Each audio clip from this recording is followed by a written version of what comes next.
sundin kumpi sundin ho long se pa ta rau king na pan do le ni tai ta ten do na chang hen hallelujah amen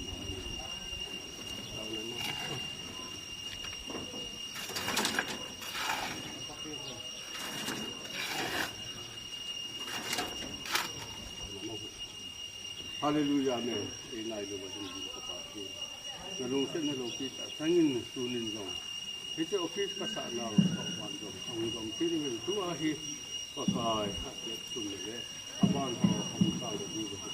Nangman ini itu bikin orang tu ni kerja ngarang, natong ho pakai dengan ta itu lebih baik.